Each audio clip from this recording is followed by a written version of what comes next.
Conversa, charla, diálogo, comunicación, plática, cháchara. La conversación, un programa de entrevistas. No, lo que yo te decía es que me sorprende y me preocupa la ausencia de reseña en los diarios. En los grandes medios, ¿no? Es como que... Se ha ido perdiendo espacio a lo largo de ¿Viste? todos estos años, es una pena. Pero no es que yo digo, bueno, se perdió la reseña de los discos ya, de todo. Sí, de absolutamente ¿Viste? todo. Eso es La una crítica, cosa- digamos, se ha la perdido, crítica. ¿no?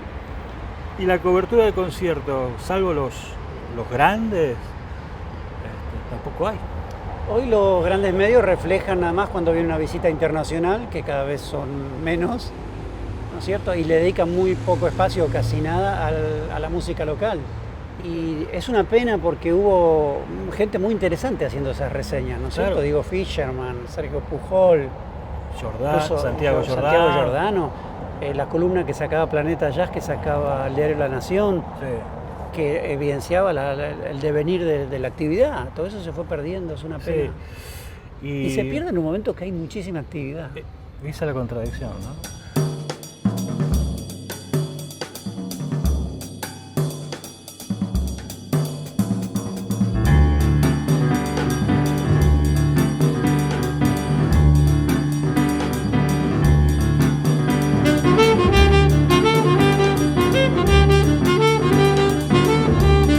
Fernando Ríos nació en Buenos Aires. Fue secretario de redacción de la agencia de noticias Telam y se desempeñó en la gerencia de noticias de la TV Pública. Cuando decidió despedirse de la profesión de periodista, destinó su tiempo a escribir sobre jazz en Argentina. Y entonces creó una página web que se llama Argent Jazz, visitantes. Y luego, con todo el material acumulado, escribió el libro Un panorama del jazz argentino 2000-2020.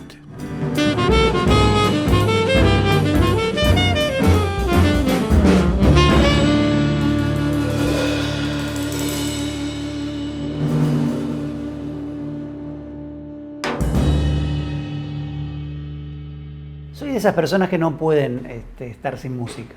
Necesito que haya música, a veces como música de fondo, y otras veces me siento a escuchar música, una práctica que últimamente está bastante abandonada, ¿no? Así es. Pero bueno, soy de esos cavernarios que todavía se sientan a escuchar música. Vinilo, CD. Sí, ya no tengo vinilos, pero CD. ¿Lo has tenido en algún momento? Lo he tenido en algún momento, sí, lo he disfrutado también. ¿Y qué opinas de los discos digitales y de la música digital y del streaming? Me parece, por un lado me parece una maravilla, ¿no es cierto? El acceso ilimitado a la música que uno quiere. Yo soy de la época en que conseguir un disco importado era una odisea.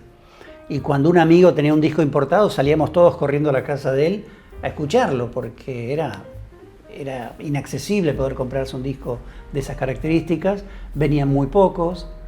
Así que para mí esta cosa tan de la instantaneidad de poder hacer un clic y tener el artista que quieras, el disco que quieras. Yo, por ejemplo, ojeo la Downbeat, ¿no? La revista norteamericana de jazz, para ver las novedades discográficas. Si hay un disco que me interesa, al instante lo estoy buscando en el streaming y lo estoy escuchando. Eso era impensado, era un sueño increíble para alguien de mi generación, ¿no es cierto? Ahora, por otro lado, sigo privilegiando el disco, me parece que tiene otra calidad, el objeto físico me sigue atrayendo, la información que trae el disco que no está en el streaming. Vos esto lo vas a entender porque seguramente sos uno de esos locos igual que yo, que si nos compramos un disco de un pianista queremos saber quién toca la batería, quién toca el saxo, o quién entró, aunque sea en media canción, a hacer un solo de pandereta. Claro, es verdad. Y eso no está en el streaming. Bueno, hablemos del libro. Hablemos del libro. Un amigo, que es Sergio Pujol, tal vez uno de los mejores periodistas que tiene la Argentina hoy, de crítica especializada, hizo el prólogo de este libro, ahí lo muestro a la cámara, que en una frase me parece que define lo que es el libro, ¿no? Cuando dice que, perdón, me voy a poner los anteojos como corresponde. Fernando Ríos ha escrito el libro que necesitábamos para conocer el nuevo jazz argentino.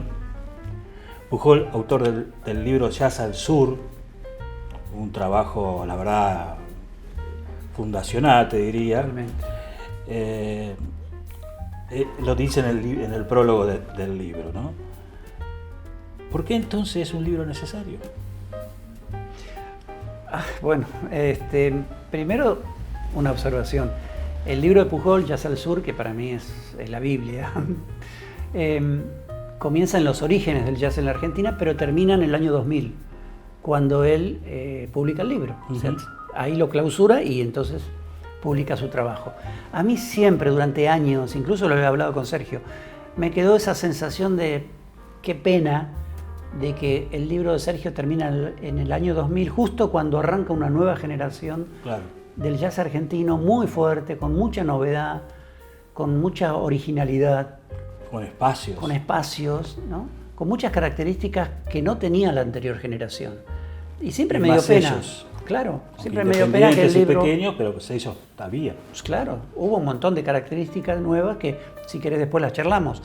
Pero siempre me dio pena que el libro de Sergio haya terminado ahí. Bueno, un día dije, él está en otros proyectos. Para mí es casi un ídolo, digo, es una persona que yo admiro y respeto muchísimo. Y digo, bueno, él no lo va a hacer nunca ese libro. ¿Por qué no? ¿Por qué no lo puedo hacer yo? Y ahí nos embarcamos. Fue un trabajo, ¿qué tiempo te llevó? En total... no fue en pandemia. Una parte sí. Una parte sí.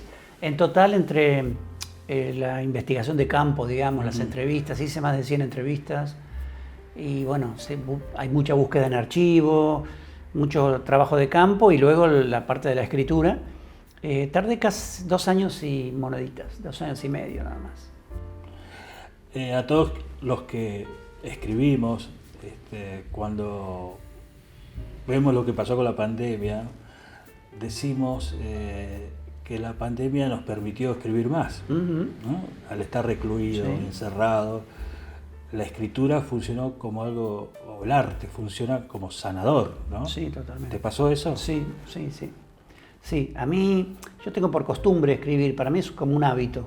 Escribo todos los días, pero durante pandemia, bueno, ese hábito se vio incrementado, digamos, porque obviamente, como vos decís, no se podía salir, no se podía ir a ver shows, se podía sociabilizar poco y nada. Y bueno, para mí la escritura fue de alguna manera un refugio, ¿no? La escritura y la escucha de música, como decíamos hace un ratito atrás. ¿Vos podés leer con música de fondo? ¿Podés escribir con música de fondo? Porque ahí hay toda una discusión. Sí, pero tiene que ser una música que no me apasione demasiado, digamos, porque si no me voy. Si yo intento escribir con Kind of Blue de Miles Davis, no voy a escribir una sola línea. O si pongo a Coltrane o a Bill Evans o a Keith Jarrett, no voy a poder escribir. Entonces, tengo algunos músicos que son para el momento que escribo. No nombres a esos músicos que te No, son músicas que me gustan mucho, pero es como que no me voy con eso, ¿no? Claro. O a veces pongo algún disco que no escuche nunca, entonces lo uso como primera escucha, esa música de fondo, como primera aproximación. Pero no te distrae. No me distrae. Yo no consigo un día sin música.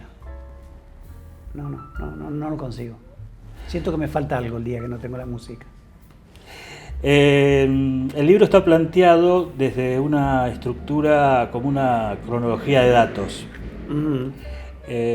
fechas, nombres de discos, de músicos, instrumentos, y lograste un milagro, porque tanta data, tanta información, para el lector del libro pueden pasar 2 cosas: que huya despavorido o se quede enganchado. Y yo creo que este libro pasó eso. Esa es mi crítica. Gracias. Es un poco difícil escaparle el enciclopedismo, ¿no es cierto? Cuando estás contando una etapa histórica y tenés un montón de datos, nombres, fechas, discos, músicos. Es difícil escaparle a eso. Pero bueno, hay que apelar a relatarlo lo mejor posible y como si contaras un cuento, ¿no es cierto? Hay que contar este cuento, que es la historia del jazz argentino en los últimos 20 años. Otra cosa que me llama mucho la atención de tu trabajo periodístico es que hay como un bonus track en el libro que son los discos, la numeración, ¿no? Porque eso habrá sido un trabajo arduo, ¿no? Hacer un catálogo de todos los libros, de todos los discos editados en 20 años. Sí, es casi una tarea imposible, ¿no? Yo creo que sí. Yo digo un poco en broma y un poco en serio que me costó más trabajo la discografía que acompaña al final del libro que el libro en sí. Porque realmente es un trabajo muy fatigoso, ¿no? Porque no hay demasiada creatividad, es simplemente registrar los discos que se hicieron, el año, los músicos. Pero me parecía que tenía su razón de ser y su peso, y justamente se enlaza con un poco con lo que decíamos del streaming. Tener una discografía al final del libro hace que quien vea, de este disco no lo escuché, por ejemplo, va al streaming y lo escucha. Claro. ¿No? Está esa facilidad y creo que la discografía que está al final del trabajo acompaña un poco eso y tiene esa finalidad de acercar música que a lo mejor en su momento no se registró, o pasó inadvertida o no se volvió a escuchar, no sé las razones. Lo que sí te digo, Horacio, es que la discografía tiene unos 800 títulos y es mucho menos de lo que se produjo en todos esos años. Yo hice un estimativo con otros colegas, calculamos que cerca de 3.000 discos se produjeron en estos 20 años. Algunos imposibles de encontrar, de registrar. A veces me ha pasado que hay músicos que no se acuerdan, algún disco que han grabado hace muchísimos años. Claro. Pero bueno, hicimos un trabajo de, por lo menos, que haya discos que son representativos de esta etapa, de estas 2 décadas. Un amigo que es Santiago Giordano, periodista de Página 12, periodista de espectáculo de Página 12, editor en su momento en La Voz del Interior en Córdoba, hizo una reseña del libro, que por lo menos es una de las que más me gustó, de las que leí, cuando dice que trazas un mapeo amplio y riguroso de los últimos 20 años. Y que además, agregó yo, rescataba la mirada federal del jazz en Argentina. Eso me parece que es como el alma del libro, ¿no? Sí, este tema del mapeo que decís vos es una cosa que tuvimos desde un principio. El libro no podía solo circunscribirse al jazz que se hacía en Buenos Aires o en la ciudad de Buenos Aires. Habría que abrirlo. Eso presenta desde ya una dificultad porque este es un país muy grande y no todo lo que se hace en el interior del país es conocido en Buenos Aires. Pero bueno, manos a la obra y empezamos a encontrar músicos y propuestas muy interesantes en muchos lugares del país. Y creo que, bueno, modestamente creo que es una de las virtudes del libro, es que representa distintas... Imagino, Marti, que te lo planteaste de un primer momento. Sí. Sí, y como la locura de reseñar 800 discos. También. Sí, eran cosas que me parecía que tenían que estar. Tenía que haber una discografía, aunque sea básica, orientativa, digamos. Creemos que se editaron más de 3.000 discos en ese periodo, pero obviamente no podían estar los 3.000. Pero los 800 que están representan cabalmente el movimiento, ¿no? Y con la música del interior pasó lo mismo. Mira, voy a contar una infidencia que se me había escapado. El libro ya estaba en la editorial, ya estaba puesto en caja y faltaba muy poquito. Estaban haciendo las últimas correcciones para enviarlo a la imprenta. Y yo me acordé, no sé por qué. Sí. ¿Viste cuando? Suele pasar. Es que vivís 24 horas pensando en eso. Es más, yo puedo contar mi propia experiencia personal con los libros. Uno sueña con los personajes, ¿no? Yo me despertaba a la noche y a las 3 de la mañana y en lugar de dormirme me empezaba a pensar a ver qué me faltaba, qué tenía que buscar el otro día. Bueno, bienvenido al mundo real. Es así. Bueno, y me di cuenta que no había mencionado un grupo que se llama Supernova Jazz Trio de Bahía Blanca. Son 3 pibes jóvenes que hacen una música hermosa. Tenían 3 discos ya editados y no sé por qué de golpe me hizo un clic de que no los había mencionado en todo el libro. Sí, le avisé a Leandro Donoso, que es el director de la editorial, digo, por favor, paremos, necesito poner aunque sea 5 líneas de este grupo, porque no lo puedo ignorar. Fue todo un trabajo porque esas 5 líneas que yo agregaba cambiaban un montón de cosas, cambiaban el índice onomástico, por ejemplo, ¿no es cierto? Porque yo atrasaba todo. Entonces hubo que buscarlo e insertarlo en una página donde no produjera ningún cambio. Ningún movimiento. Claro, pero fue como una operación de ingeniería, digamos. Pero realmente no quería que el libro saliera sin mencionar a estos chicos que realmente se lo merecen porque hacen un muy buen laburo.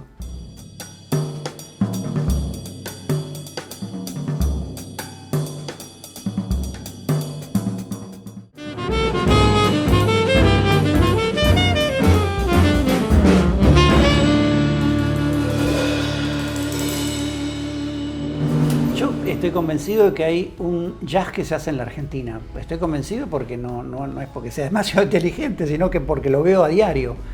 Voy a los shows, escucho sus discos, leo notas cuando salen en algún medio nacional, poco y nada, pero las busco.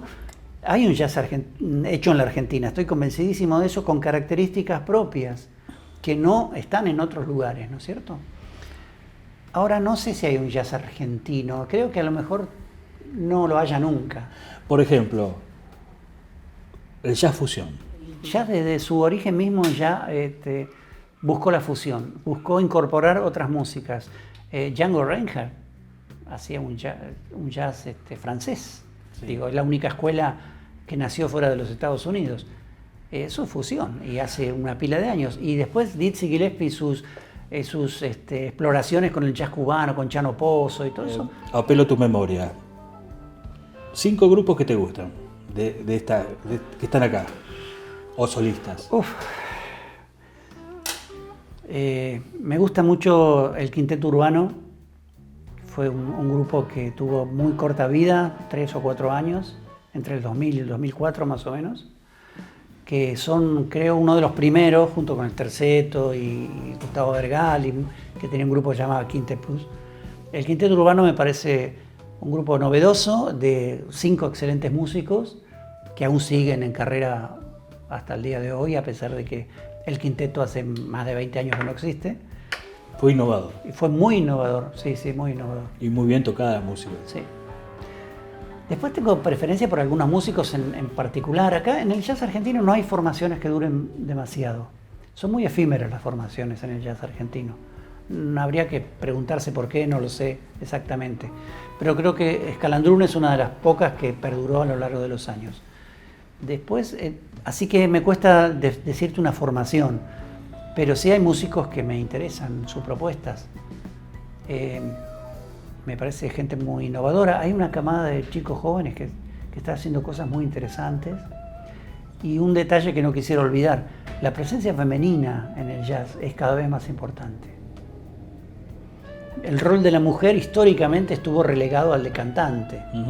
Desde hace unos cuantos años, sobre todo por lo que decíamos hace un rato, a partir de que el jazz es materia de estudio en las universidades, en las escuelas, empieza a haber una generación de mujeres instrumentistas muy bien capacitadas, muy dotadas, tanto internacionalmente como en el ámbito local. Sí. Sí, acá tenemos el caso, por ejemplo, de una pianista como Rocío Jiménez López, que debe tener 35 años y se formó en la escuela de música. Totalmente. Eso es absolutamente cierto. Y hay mujeres tocando todos los instrumentos.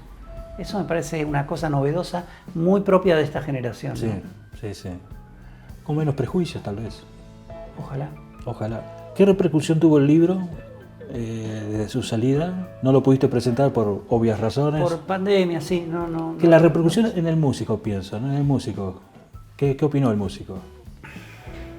Me cuesta generalizar, ¿no? Hubo músicos que ni se enteraron, no quisieron enterarse, de los que no tuve ninguna devolución, pero prefiero enfocarme en los que sí lo tuve.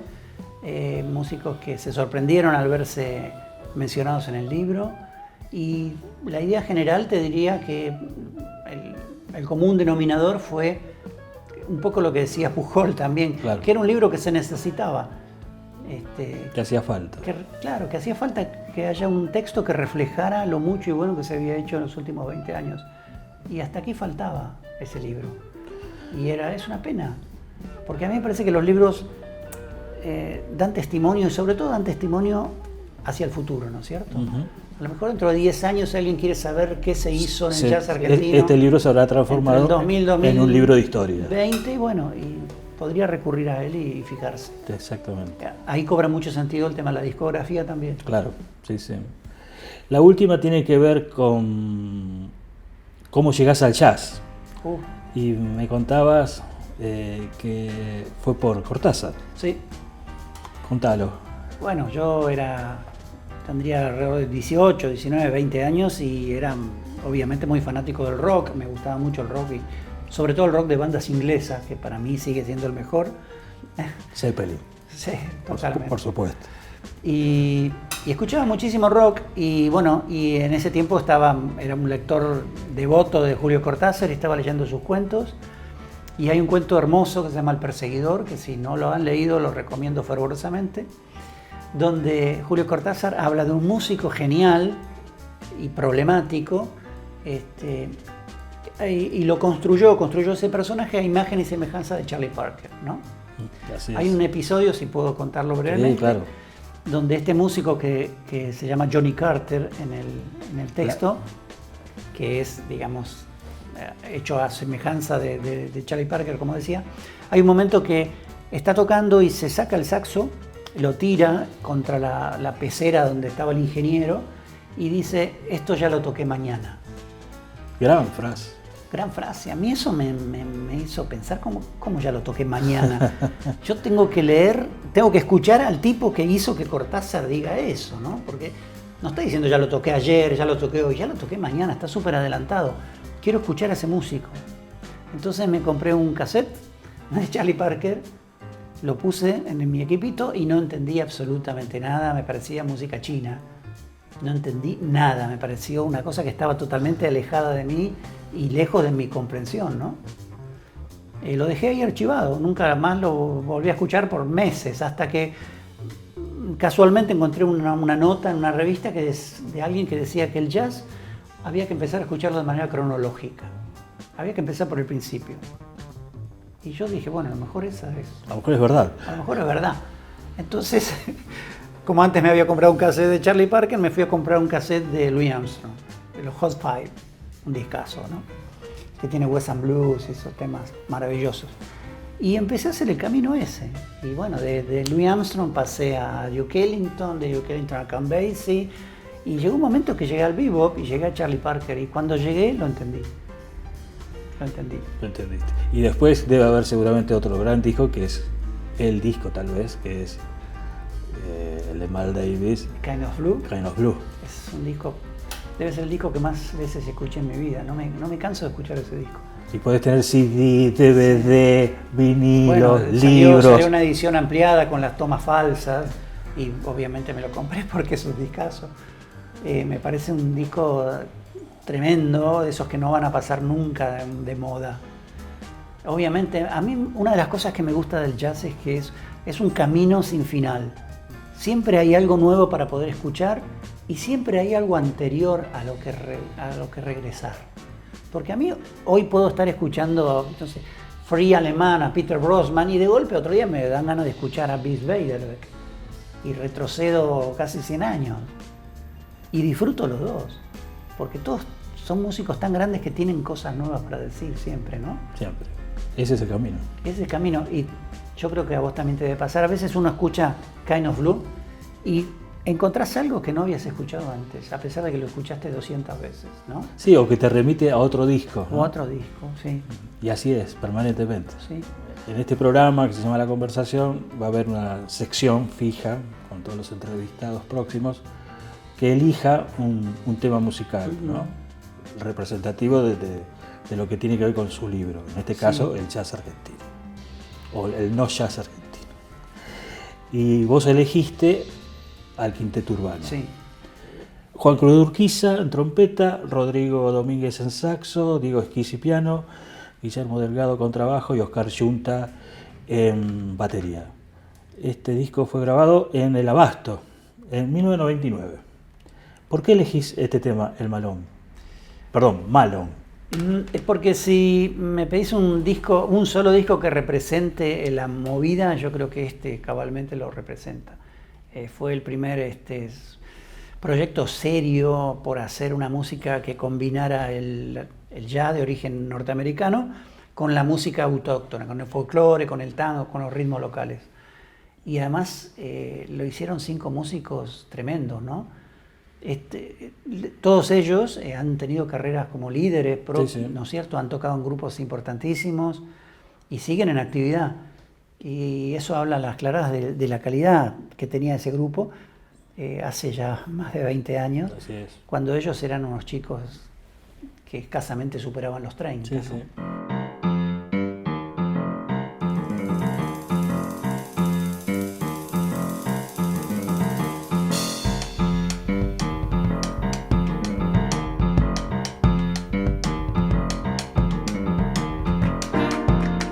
La Conversación, un programa de entrevistas. Conversa, charla, diálogo, comunicación, plástica, cháchara.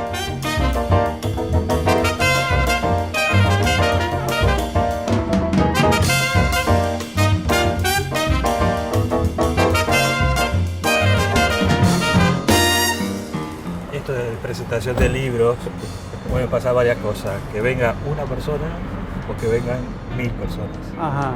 Eso siempre se hace a mí en las presentaciones del libro de Fontana Rosa, por ejemplo, lo he presentado en teatros llenos y en lugares en barcitos, ¿no? Pero no deja de tener esa calidez la presentación del libro. Bueno, por lo menos vino Pablo, Sokolsky, que hace de una presencia calificada. de crítico. Agradecerles la invitación, Horacio, y bueno, agradecerle a Fernando por la calidad de la edición de su disco tan valioso para los músicos y para que, bueno, haya una difusión de lo que se hace en Argentina, ¿no? La nueva camada en este momento. También fue un placer enorme, lo conozco Horacio hace mucho tiempo. Y bueno, vámonos a tomar felicitaciones unas a copas. los dos. Vamos. Felicitaciones a los dos.